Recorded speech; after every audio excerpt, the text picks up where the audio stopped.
તારીખ 8/4/2017 રોજ કચ્છના કુલ 14 ગ્રામ પંચાયતની ચૂંટણી યોજાશે। તારીખ 8/4/2017 રોજ કચ્છની કુલ 14 ગ્રામ પંચાયતની ચૂંટણી યોજાશે।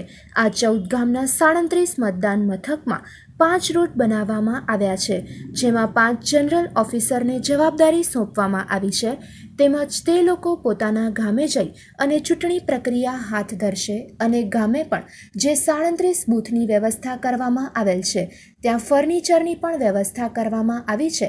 તો આ વિશે વધુ નિહાળીએ તેમના શબ્દોમાં।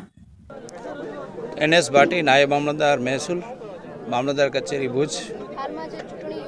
હાલે આવતીકાલે 8 તારીખના કુલ 14 ગામમાં મતદાન થવાનું છે। 14 ગ્રામ પંચાયતની ચૂંટણી છે।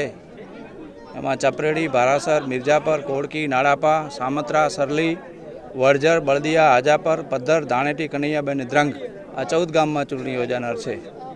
આપણે અત્યારે આ 14 ગામના 37 મતદાન મથક છે એને 5 રૂટ બનાવવામાં આવેલ છે। 5 ઝોનલ ઓફિસરને જવાબદારી કરવામાં આવેલ છે અને લગભગ 185-90 જેવા સ્ટાફ છે એના પ્રિસાઇડિંગ અને જે પોલિંગ ઓફિસર છે એને જવાબદારી કરવામાં આવેલ છે અને 5 એના ઉપર ઝોનલ રાખવામાં આવેલ છે। એ બધાને અત્યારે અહીંયાથી આપણે ડિસ્પેચિંગ કરવામાં આવેલ છે। એ લોકો પોતાના જે ગામે ચૂંટણી છે ત્યાં જઈ અને ચૂંટણી પ્રક્રિયા હાથ ધરશે।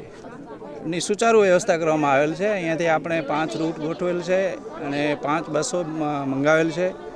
અહીંયાનો જે પોલિંગ અને પ્રિસાઇડિંગ સ્ટાફ જે છે, પોલીસ સ્ટાફ છે, એ બધાને અહીંયા બસમાં અહીંયાથી રવાના કરવામાં આવશે।